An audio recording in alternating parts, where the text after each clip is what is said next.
नमस्कार, आर्यावर्त टाइम्स देख रहे हैं आप। मैं हूं आपके साथ पूजा।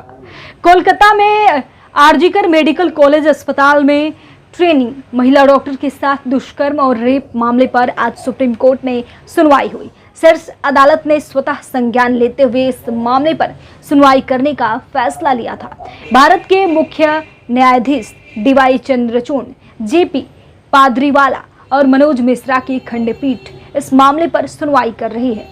सुप्रीम कोर्ट में आज यह मामला 66वें नंबर पर केस था, लेकिन प्राथमिकता के तौर पर केस की सुनवाई सबसे पहले शुरू की गई है। सुनवाई के दौरान मुख्य न्यायाधीश डीवाई चंद्रचूड़ ने कहा कि हाई कोर्ट कोलकाता में रेप केस का सुनवाई कर रही है, लेकिन ये मामला काफ़ी गंभीर है। देश भर के स्वास्थ्य कर्मियों की सुरक्षा से जुड़ा हुआ मामला है। चीफ जस्टिस ने कहा कि हम जानते हैं कि वे सभी इंटर्न, रेजिडेंट डॉक्टर और सबसे पहले महत्वपूर्ण महिला डॉक्टर हैं और अधिकांश युवा डॉक्टर 36 घंटे तक काम कर रहे हैं। हमें काम की सुरक्षित स्थिति सुनिश्चित करने के लिए एक राष्ट्रीय प्रोटोकॉल को विकसित करना चाहिए और अगर महिलाएं काम पर नहीं जा पा रही हैं और हालत सुरक्षित नहीं हो तो हम उन्हें समानता से वंचित नहीं कर रहे हैं।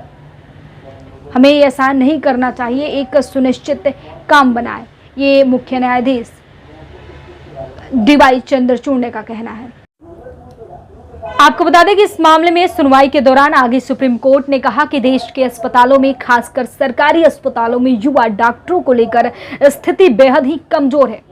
हम इस दौरान उन्होंने बताया कि पीड़ित की हत्या को सुसाइड बताने के मामले का जिक्र किया गया और पूछा गया कि अपराध का पता चलने के बाद प्रिंसिपल इसे आत्महत्या बताया है, और जिस पर पश्चिम बंगाल सरकार की तरफ से कोर्ट में मौजूद वरिष्ठ वकील कपिल सिब्बल ने कहा कि यह गलत है।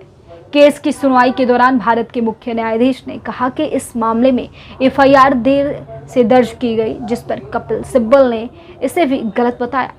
तब मुख्य न्यायाधीश ने पूछा कि क्या एफआईआर में इसे मर्डर कहा गया है। इसके जवाब में कपिल सिब्बल ने कहा कि अनेचुरल डेथ का जिक्र किया गया है। तब चीफ जस्टिस ने पूछा कि जब इस मामले को आत्महत्या बताया जा रहा था तो सबसे बड़ा सवाल यह है कि प्रिंसिपल उस वक्त क्या कर रहे थे। एफआईआर शाम में दर्ज कराई जाती है, आखिर उस वक्त प्रिंसिपल कहाँ थे, क्या कर रहे थे। ये तमाम बातें सुप्रीम कोर्ट ने पूछा है और जवाब मांगा है पश्चिम बंगाल सरकार से, खास तौर से ममता बनर्जी सरकार से सुप्रीम कोर्ट ने सवाल तलब किया है और जवाब मांगा है।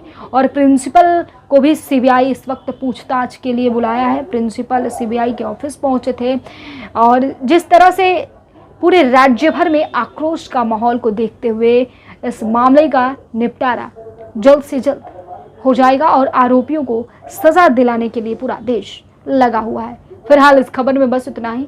आप सभी बने रहिए हमारे साथ, देखते रहिए आर्यावर्त टाइम्स। धन्यवाद।